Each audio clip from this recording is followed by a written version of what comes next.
called your red bone marrow.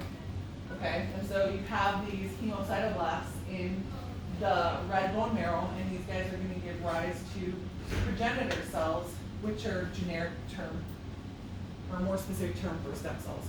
So these guys are going to divide, they're going to turn into stem cells, they're going to differentiate either into lymphoid stem cells or myeloid stem cells, and the myeloid stem cells are going to give rise to everything except for lymphocytes.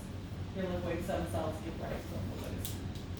So here's your picture. And we covered this when we talked about them in lab last week. Okay. So here's your chemocytoblast, your stem cell, and then it's going to differentiate into either myeloid or lymphoid. And whatever you're deficient in, you're going to secrete factors that help this differentiate into more of them. So if you're down on lymphocytes, these guys are going to divide, and produce more lymphocytes. Okay. So lymphoid stem cell turns into a lymphocyte. Myeloid stem cell gives rise to all these other ones. And so if you have there's a precursor granulocyte to this, so if that precursor granulocyte goes rogue, it becomes cancerous, you're going to produce excessive amounts of these. If this guy goes rogue, you're going to produce excessive amounts of monocytes. If this guy goes rogue, you're going to produce excessive amounts of leukocytes. And that's how we get the different types of cancers. Let's see. We can skip that. So leukopenia would be low white blood cell count. Leukocytosis would be abnormally high white blood cell count. So for example, if normal range was 9,000 to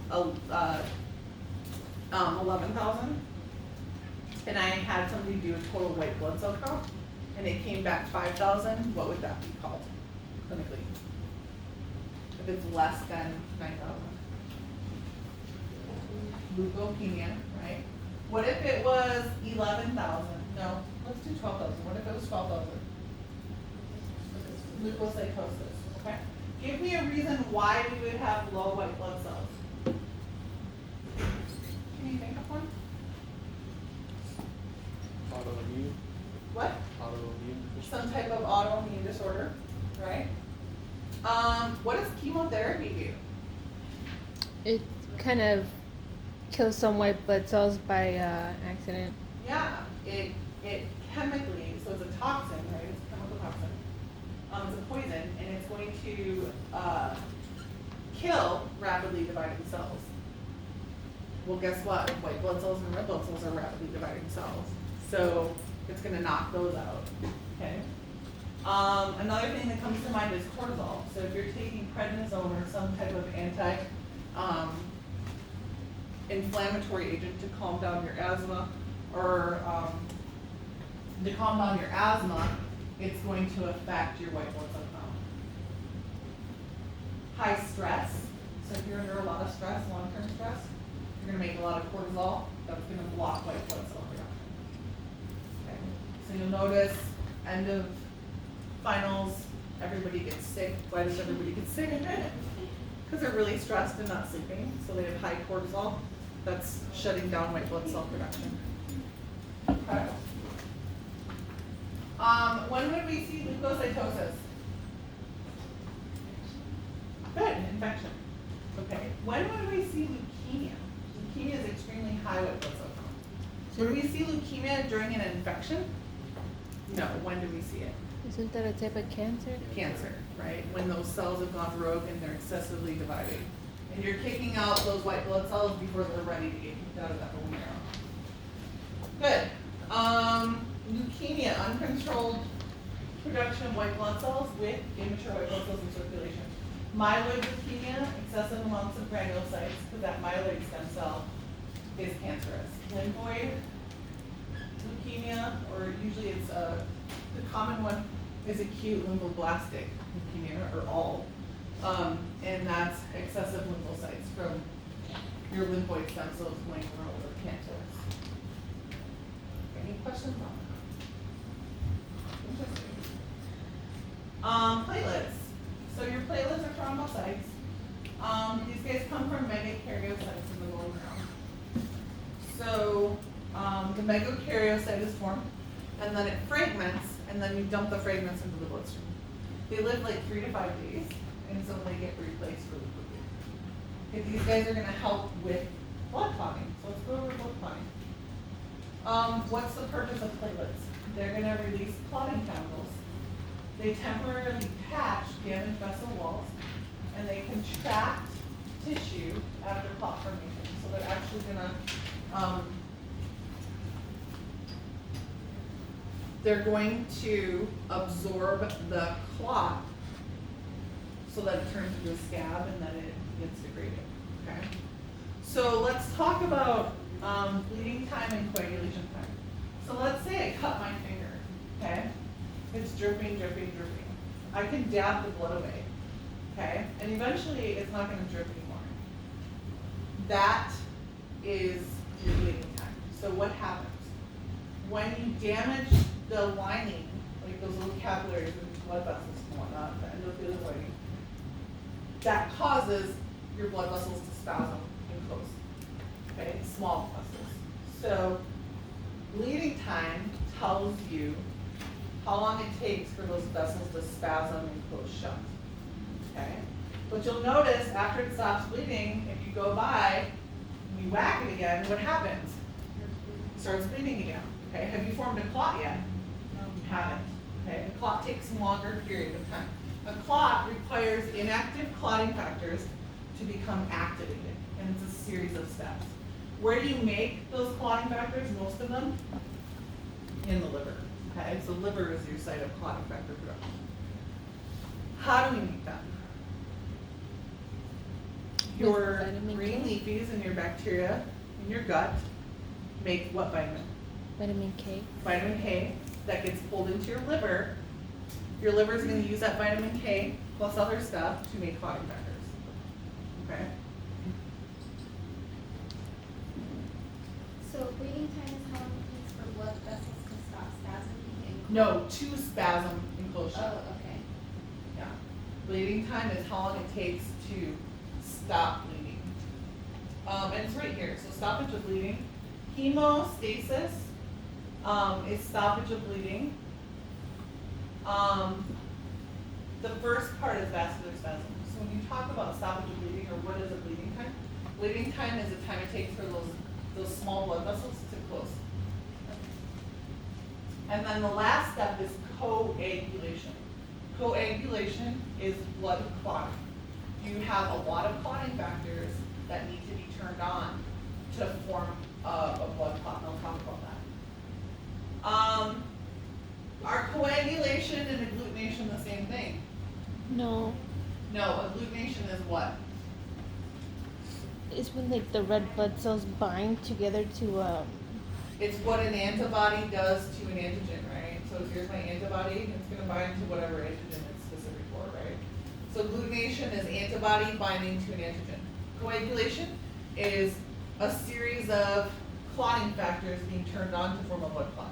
So they're two totally separate pathways, or two totally separate processes. It's just that people think they're the same because they sound the same, but keep them separate, okay? So let's talk about this. You have a platelet plug, and then you have coagulation, okay? If you look at your fake data, bleeding time takes about 2 minutes. Coagulation takes about 6 minutes for the average person, okay? Yeah, the bleeding time takes about 2 minutes. Coagulation takes about 6 minutes. You have a question on your blood lab. You'll have to do the average for bleeding time and coagulation time, and you'll see bleeding time is about 2 minutes and coagulation time is about 6. Okay, so what happens? So let's say you damage the inside of your blood vessel. Here's your endothelial cells, your small muscle cells, with some connective tissue, right? And then you have your smooth muscle, and then you have more connective tissue. Once that endothelial lining is damaged or breached, and the connective tissue and smooth muscle,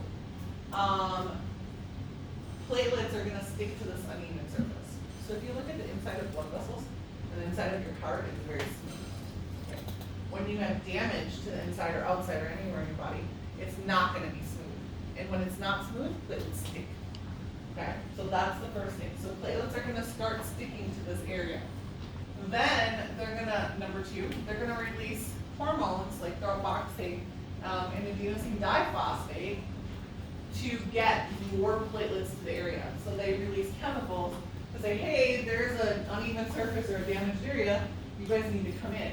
And so more platelets are gonna come in and sort of close up this area. But take a look. Fibrinogen is how these guys are connected. This is soluble in water. Fibrinogen is soluble in water. So this, like platelet plug can dissolve stone, okay? The thing that blood clotting does is blood clotting is gonna make this fibrinogen turn into fibrin. So this is gonna turn into fibrin. When it turns into fibrin, it's no longer soluble in water. They're stuck there, okay?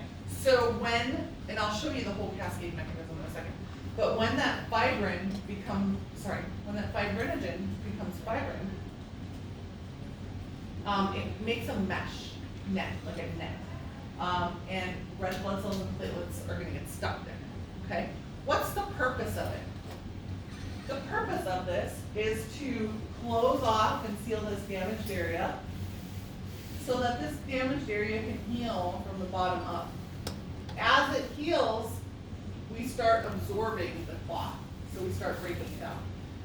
You do this with cuts on the outside of your body, right? So you form a scab, and then you notice that the scab gets smaller and smaller.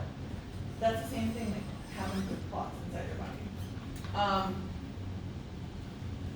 So my father had a blood clot in his leg, and then it got lodged into his lungs.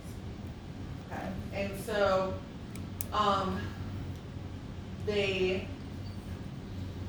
gave him anticoagulants, and I thought it was to break up the clot, right? But it wasn't to break up the clot. The anticoagulants were to prevent more clots from happening.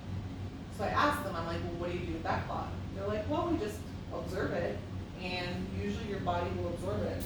It'll take about 2 months for your body to absorb it and break it down. We just want to make sure that if it's really big, that it doesn't break off and get lodged somewhere else, or if we need to surgically remove it. And so I thought that was really interesting. I've seen him on the flip side too, when he takes anticoagulants now because he feels blood clots, because he's sedentary. And so his anticoagulants were really high, and he had a procedure done, and he was starting to bleed out. And they gave him vitamin K and plasma proteins. Why did they give him vitamin K and platelets? To stop it from clotting, right? Okay, it's really interesting. Okay, let's look at the steps. So it's a multi-step process. It starts with prothrombin activator, which is PA or thromboplastin, that's going to be released by the platelets. PA with calcium, so we have to have calcium, and other factors converts prothrombin to thrombin, and then thrombin converts fibrinogen to fibrin. Once we make, and this is the last step, and once we make fibrin, that clot isn't going anywhere. It's going to seal off that damaged area. Okay. This, and I don't cover, here's the pathway. I don't cover intrinsic and extrinsic systems, like the intrinsic pathway for clotting, the extrinsic. I cover the common part. Just know that some of these guys are like, I think this is factor 7 or 12, I can't remember. They don't teach it that way. And like, thrombin, I think one of these guys is called the Christmas factor. So they have like 5 different names for each of these. And so it gets really confusing. But the point is that you get injury to vessel, your connective tissue exposed, chemicals are released, it causes inactive clotting factors become activated. These guys, plus calcium and platelet chemicals, turn on prothrombinase. Is that an enzyme? ASE? Yes. So it's going to activate an enzyme. And these guys are all sort of hormones that act as enzymes. Kind of weird. But so prothrombinase is then going to convert prothrombin to thrombin. And then once we have thrombin formed, it's gonna convert water-soluble fibrinogen into water-insoluble fibrin, and that's what forms the clot. So this is your last step. So you have to have your clotting factors, you have to have calcium, you have to have enough vitamin K to make those clotting factors in the liver, okay?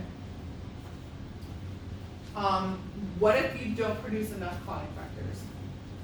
Is it gonna take longer to form a clot, or is it gonna occur faster? Longer, okay? So different types of hemophilia will have different genetic mutations or different inheritance of genetic mutations where they can't produce certain clotting factors. Sometimes they produce it in lower amounts, sometimes they can't produce that clotting factor at all, okay? So if you can't produce prothrombinase, how's that gonna affect the whole chain? Are you gonna be able to form fibrin? No, so you're gonna have to go to the ER and get injected with prothrombinase to make this, okay? Everybody has a different ability to form clots, and like I said, when you get older, because you're more sedentary, usually it's easier to throw clots. When blood is just sort of pooling at your feet, like if, like they say, like if you're in an airplane for 4 hours, you should get up and walk around because blood's pooling at the feet. You're more likely to throw a blood clot, you're more likely to have everything stick together. So, Go so ahead. vitamin K and calcium are what help make the clotting factors. Vitamin K is what helps make the clotting factors. Calcium is needed to activate the clotting factors. Okay, so say like we don't make the clotting factors or produce them, would like only be eating vitamin K another way to get those up, or is it just once you can't make them, you can't make them? It depends on what the issue is. If it's the fact that you can't pull in vitamin K from the digestive tract to the liver, then you can inject with vitamin K and make them. If it's a genetic mutation where you just don't have the genetic code to make the correct factor, then vitamin K isn't gonna help regardless. Yeah, there's a lot of different ones. Hemophilia is a genetic disease that affects your production of clotting factor. Okay, thrombocytopenia is low platelets.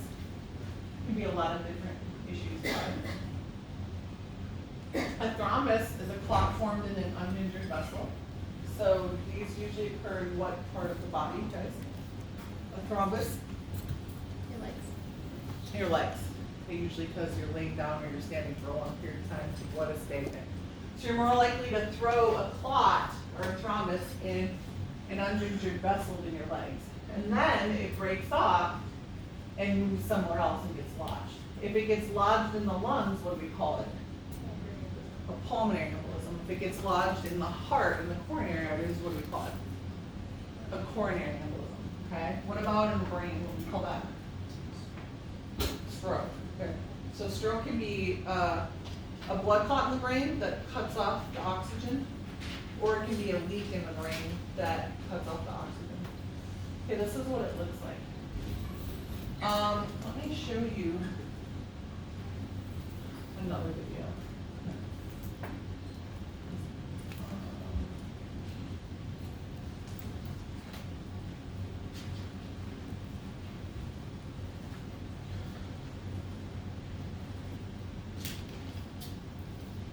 See if I can find it.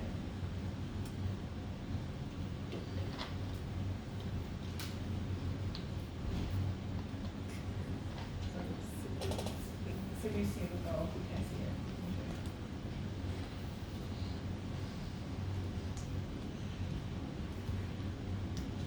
This is a case of an acute pulmonary embolism from a deep vein thrombosis. Here we're performing pulmonary thromboembolectomy using retrograde pulmonary